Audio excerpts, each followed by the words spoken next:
So in question number 3, they have told Eunice install some software on her laptop, draw one straight line from each example of utility software to the correct purpose. Okay, so here we have the utility software, over here we have the purpose. We have to be drawing only one line. Okay, so compression, if you look at compression, the purpose of compression is to reduce the file sizes. Okay, so let me take this and draw a line from here to here.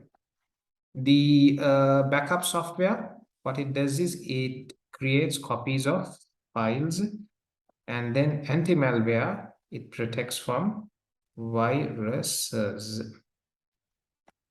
Okay, right. Which one of these types of devices can have software installed to it? Okay, which one of these types of devices can have software installed to it? So when you say memory, do we consider memory as a device? They are saying specifically device. Okay, so OMR reader, processor, storage. They're asking which one of these can have software installed to it. So like I was saying, guys, memory, we cannot consider it as a device. OMR reader, optical mark reader, we do not have any software installed to the optical mark reader, right?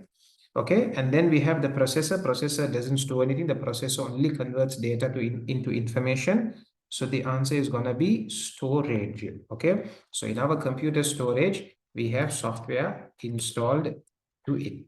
Okay, so the answer is going to be storage over here. Kind of a bit of a weird question, isn't it? Right. Explain one benefit to Eunice of updating her software regularly. So they've asked you to explain one benefit. So there are many benefits. Okay. So for example, the reason that we do software updates is in order to improve the user interface, in order to increase compatibility with newer operating system, to introduce new features, okay, to fix security vulnerabilities and bugs. There are many reasons.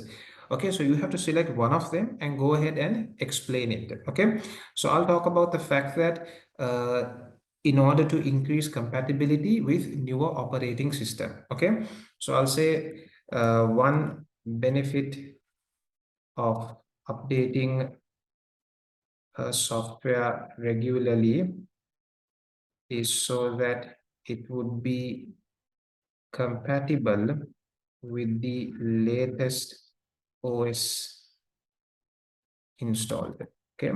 Okay, so by regularly updating it will be always compatible with the latest OS. Okay, right. Next, Eunice is traveling by train.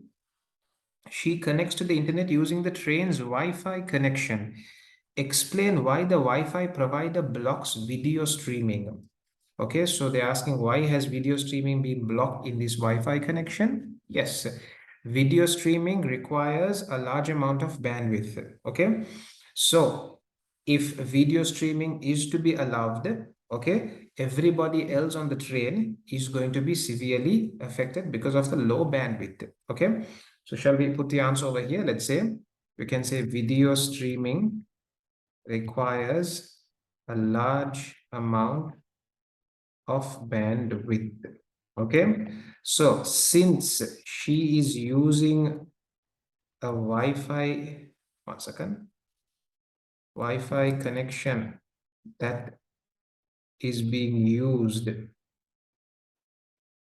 by many users, okay, it would be best to have video streaming blocked. Otherwise, users are going to find the network to be very slow. Okay, so if video streaming was allowed, then what's going to happen? 2-3 people start watching videos, the entire network, everybody else who is on the network are going to be affected, because video streaming consumes a huge amount of bandwidth. Okay, it requires a large bandwidth. Okay, so because 2-3 people are watching, everybody else is going to be severely affected. So it will be best for the train to simply block video streaming. Okay, right. The internet provided the internet has provided a wider range of entertainment and leisure opportunities. One example is video and audio streaming. State two other examples. Okay. So range of entertainment and leisure opportunities. So already they have spoken about video and audio streaming. So yes, the one that comes to the top of my mind is online gaming.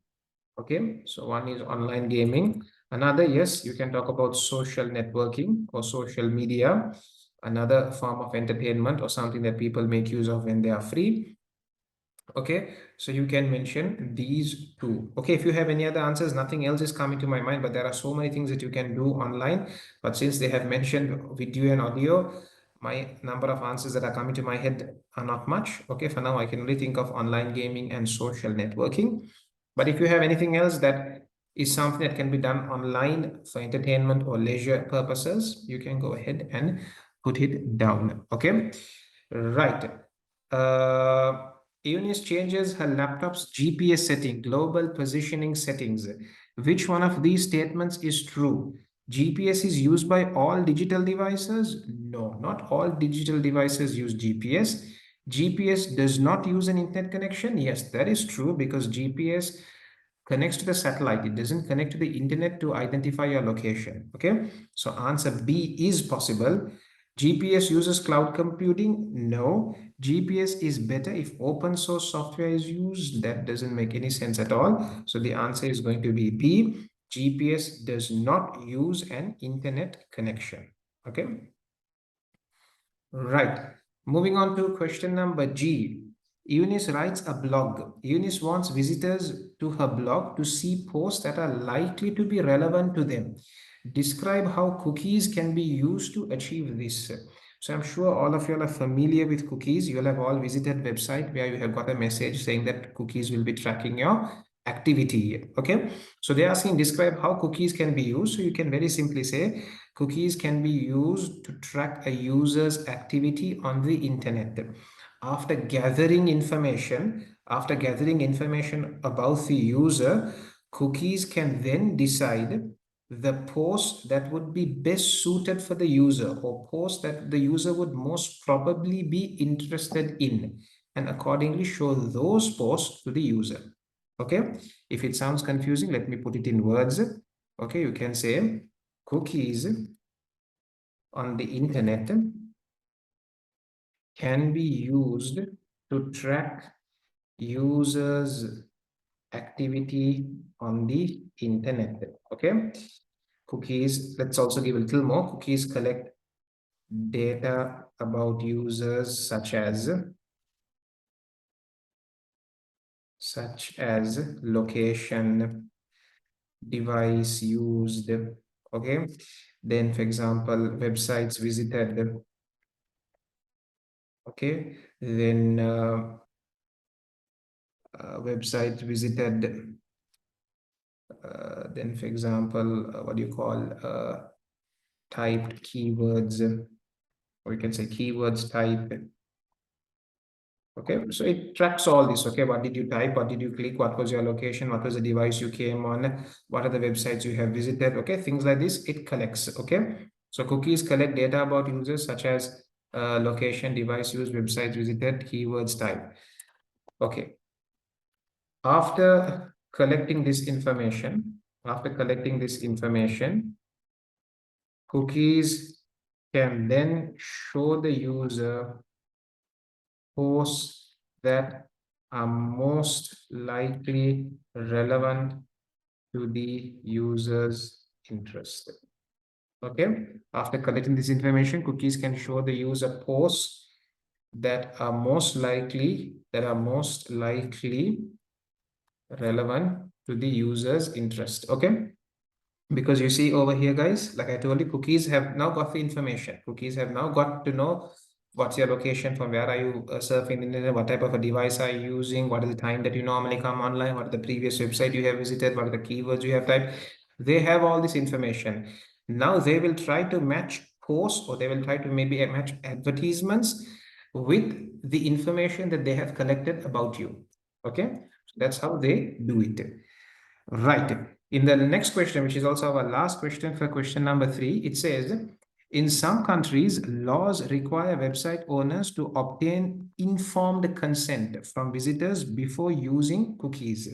Explain why these laws are required. Okay, so I think many websites, when you visit, they inform you, we will be tracking. Do you give permission or do you disagree to this? Okay, but sometimes they make it very difficult for you to disagree. Like the only choice that's available is for you to agree. But basically, they have to inform you. It's a law that they have to inform that they are tracking you and get your permission. So they're asking in this question, why are these laws required?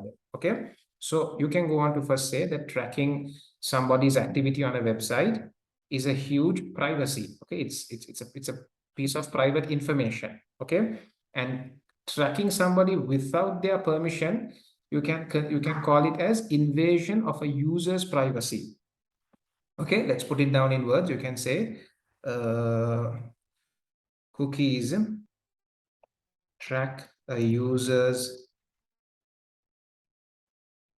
activity on a website.